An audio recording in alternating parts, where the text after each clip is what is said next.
We're talking about BIYOMON. Huh. Thought that'd get him. Let's get the pretense out of the way.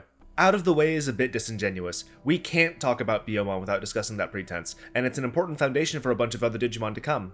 BIYOMON is a, big air quotes here because gender is malleable and a construct, girl Digimon. The soft pink, genetically paint red claws and beak and big wide eyes all moshed together to give that impression. That girliness really is only in its design, but even by itself it gives us a pretty big pillar of characterization to build a partner around. I'm gonna keep it simple with a two-axis approach. Please pardon me for the oversimplification here. I know this doesn't account for either spectrum completely.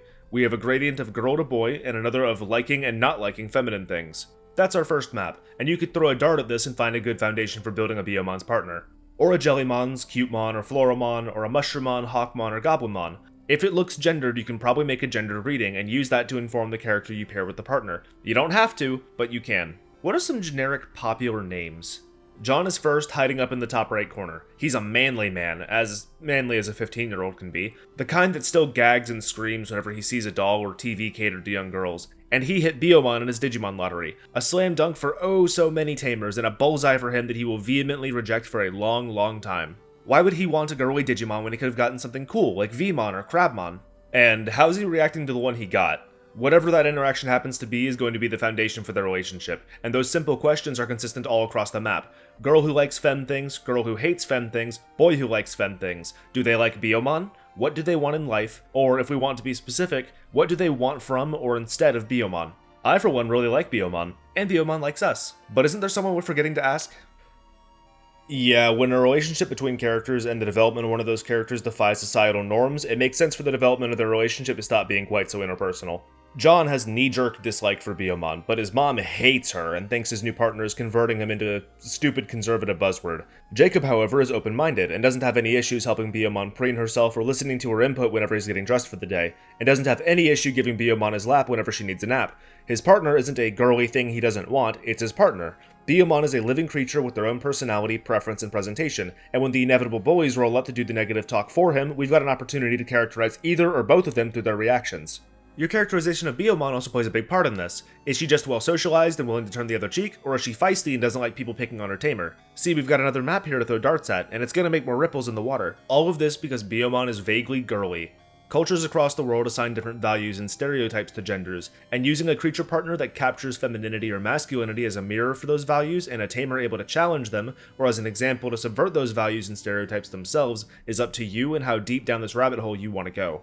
Who is the partner, who are they to their partner, and who are they to the world they live in? This is character bond building 101. You can also go a lot bigger, letting BIYOMON represent the character's overall affinity for the feminine. A gynophobic trainer paired up with a BIYOMON could be pretty interesting. There's a trove of commentary to be given with the concept of that partnership alone. Like, does BIYOMON count as a woman for the sake of their partner's fear? And letting the answer to that question help their partner learn where the lines of his phobia are so he and BIYOMON can start pushing them. The plot of using gender as a theme for partnership really is that simple, and because of the nature of the subject, it can be pushed far further in far more directions than I let on. Just promise me to do it tastefully if that's the avenue that resonates most with you. Does that mean we're finally on to what's below the surface? I'm afraid so. I could have gone on for a few more pages about the color pink and allusions to makeup, but that's the sort of thing Moo would have whacked you for. BIYOMON is two simple assumptions we creatives can make into pilot holes, their whole looking girly thing and them being a bird. Birds have a pretty damn important association with ideas of freedom. Look at Attack on Titan or The Hunger Games, which use ravens and mockingjays to convey their themes of pursuing liberation. And look far enough in any direction and you'll find dozens more. That idea stems from their ability to fly first and foremost. A bird can go to places people can't reach, and that is a thing to envy. That ability to simply go places without restrictions. So what does BIYOMON, who can't fly any longer or further than its disproportionate arms can carry it, say about that? It says, I want to be free, I'm not, and when I finally evolve, that is going to change. And what is that?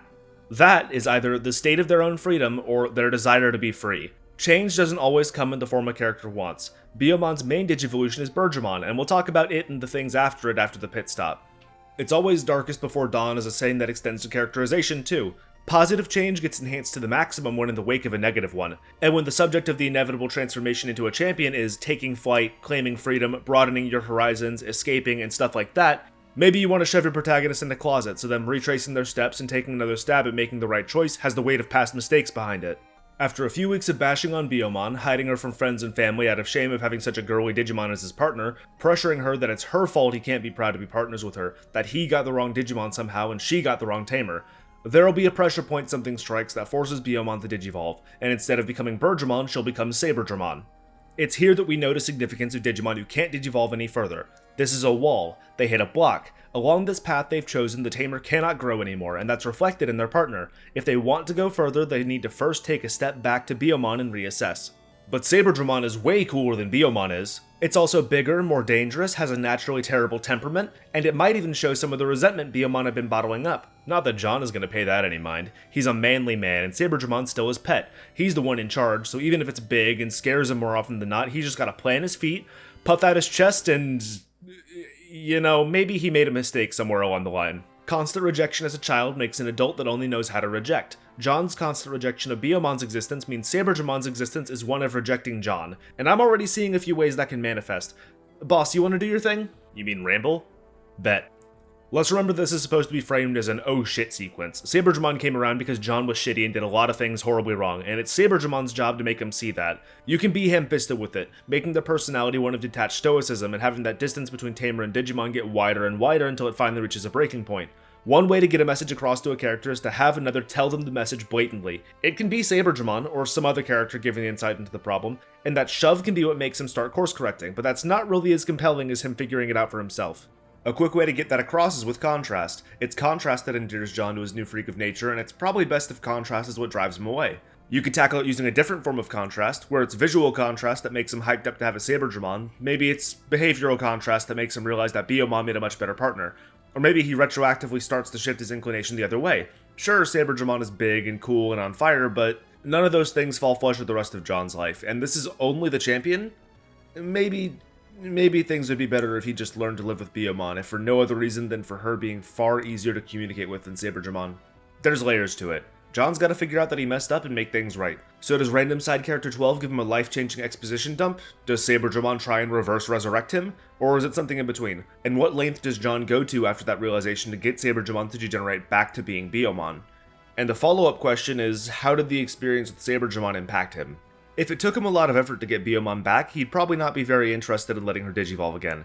And seeing as Saberdramon started terrorizing him because of the only way he knew how to interact with BIYOMON, his logical conclusion is that now that the bomb's disarmed, he shouldn't interact with BIYOMON at all, hoping that she'll go away or disappear. That is super dramatic. You said it yourself, he's 15, teenagers breathe drama, but this is John's lowest point. We fell and fell and fell and hit the bottom of the pit, and now it's time for him to boomerang back to reality and go to new heights. That starts with accepting BIYOMON, not necessarily indulging in the feminine, but acknowledging and accommodating those things like a good partner should. All BIYOMON needs from this Tamer in particular is acceptance and understanding. People can enjoy different things, express themselves differently, and be as outgoing as they want. If it's not hurting anyone or anything, it's not something worth rejecting. Do not invalidate someone's existence just because you don't like the way they look is decent semblance of humanity 101, and so it makes a compelling lesson that everyone, hopefully, can get behind. And that acceptance comes in stages. Follow me on this. He does mean follow me on this. So once that connection between them is reforged, BIYOMON is validated and they're ready to take their relationship higher, BIYOMON will evolve into Birdramon. Once understanding is reached between two people, their relationship can take flight, or something cheesy like that. This is about leaping hurdles and taking the evolutions as milestones for their relationship and for John's character. Birdramon means that he has officially accepted BIYOMON, and here an old feeling rears its ugly head. He accepted BIYOMON and rejected Saberdramon, but Birdramon has a lot more in common with Saberdramon at a glance, even if they're BIYOMON through and through below the surface. The next hurdle is accepting BIYOMON as their partner no matter how they change. If they can do that, their bond is cemented, and Birdramon becomes Garudamon, a bulwark that will hover over him and protect him as he tries to stretch that acceptance out into unexplored waters. What turns Garudamon into Phoenixmon, signifying a complete rebirth of John's character, is him being able to extend that acceptance and understanding he showed to BIYOMON unto others, and teach them the lessons he learned through experience. All this from BIYOMON being girly. BIYOMON's flamboyant and destined for flight. This is an extroverted Digimon, which makes her... BIYOMON doesn't necessarily have to be a girl, but you get it. Which makes her a suitable fit as a sidekick to other extroverts or a wingman for introverts. Note the shackle on her ankle. That little detail on a bird who can't fly and strives to means BIYOMON's association with freedom goes deeper than her just being a bird. This is a partner of someone who needs to break free of something. Of some sort of shackle. Society, family, themselves, it doesn't matter. BIYOMON attracts tamers who either want more in life or need to change for the better and don't know it. Jacob, with the whole toxic actual family versus digital found family dynamic, presents an interesting case. He already has it pretty good, and he has a good head on his shoulders. He treats BIYOMON well and is already on the track to being a model person, but he has a BIYOMON, so he needs to break free of something. It's his mom. Rebellion brings Bergermon out. It's clad in raging, passionate fire, the shackle on its ankle reduced to ash, and the sky nothing but another field for it to frolic in. If that fire is ever quelled and the cuff goes back on, it returns to being BIYOMON, and Jacob goes back to being under a thumb. This can happen a few times as he gets more and more comfortable being outspoken and figures out what he actually wants and needs to be the best version of himself. Once he figures it out and his resolve settles, Bergermon becomes Garudamon. He finds stability in his new mindset and doesn't let himself get dragged back down unless drama demands it. And once he finally passes the crest into being his own independent person and not being bogged down with bad influence, Garudamon becomes Phoenixmon. The details here and there will change to fit the story, but the ideas stay roughly the same. Let's do one more. This one will be easy, and if I hear any flack about it, you obviously haven't been paying attention to the video. It's hard to talk about the cocktail of femininity and change without talking about gender transition. Let's use Jacob again, the groundwork's already there. Inclination to feminine things, a present delusional concern about him being corrupted by those feminine things, and BIYOMON. The process can be broken up into bullet points. Jacob finally sticks up for his likes and interests, but still doesn't quite know why. Bergermon. Jacob delves deeper, resolving to stay true to himself and exploring new things while keeping his image of himself in the front of his mind. Garudamon. Jacob finally has that click and accepts that he is a she deep down and wants to start bringing the real her out. Phoenixmon. There's also a few pretty obvious Saberdramon-shaped pitfalls scattered around the developmental stage of the story, and if you know, you know, but I'd expect to stumble upon Big, Dark, and Fiery a few times before Jacob finally hit Bergermon. You could also use BIYOMON as a device to get an FTM character to reconnect with their femininity and step away from their transition. I don't like that, and I hope I never see that or anything in that vein, but everything good has a bad right around the bend, and you have to be able to acknowledge the tasteless shit to make sure you stray away from it, especially when you're creating. I am incredibly partial to BIYOMON. I think it's a lovely design, and while I'm not over the moon about the evolutions, they are probably one of the easiest Digimon to create a Tamer for. Change comes in so many shapes, sizes, and strands of DNA that so long as change is in the front of your mind when you're coming up with the character's arc, you can probably pair them with a BIYOMON. Everyone has a chain on their leg at some point in their life, and all we want to do is kick it off and start flying to a place we know we belong. That alone is reason for your partner to be a BIYOMON. Everyone has felt something about the things other people do at some point in their life. That alone is a reason for your partner to be a BIYOMON. Many of us have started beating our wings or started running towards the edge of the cliff. Many of us have grown out of prejudice, and I'm hesitant to say all because plenty are surely struggling to, and plenty more probably don't want to at all. Those are the people who need BIYOMON the most. And she may not be the Digimon for me, but I know for a fact she's the right Digimon for plenty of you.